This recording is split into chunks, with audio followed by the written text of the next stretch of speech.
Hello. তো নাইকা থেকে আমার একটা পার্সেল আসার কথা, সেজন্যই আমি রাস্তায় এলাম। হ্যাঁ, ডেলিভারি বয় চলে আর এখন আমি দাঁড়িয়ে আছি, পার্সেলটা নেব। নেওয়া হয়ে গেল। দেখেছো কত খুশি! পার্সেল আসলে আমার না খুব ভালো লাগে, খুশি লাগে। তোমাদেরও কি ওরকম হয়?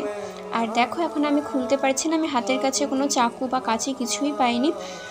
সেজন্য হচ্ছে আমি পেন নিয়েই খুলতে শুরু করে দিয়েছি।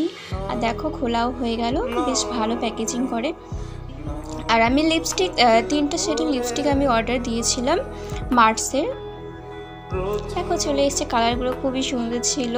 আর এখন আমি অ্যাপ্লাই করে দেখাবো। আর স্মেলটা এত ভালো, চকলেট একদম খুব সুন্দর। আমি জানি না আমার ক্যামেরায় কতটা বোঝা যাবে, কিন্তু হ্যাঁ, কালারগুলো বেশ ভালো ছিল। আর পরেও না সবাইকেই মনে হয় ভালো লাগবে, সব স্কিন টোনেই এটা যাবে আমার মনে হয়।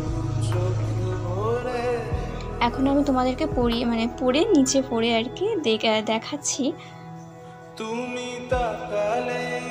দেখো কি ভালো না কালারটা। নিউড কালার আমার বেশি ভালো লাগে, ডার্কের থেকে এখন তো নিউডই ভালো লাগে বেশি। এটাও বেশ সুন্দর ছিল। 3টে কালারই ভীষণ ভালো এসছে। আর একটা হয় না, কিছু কিছু লিপস্টিক কেমন যেন হয়, ঠোঁটে দেওয়ার পরে কেমন, এটা ভালো ছিল।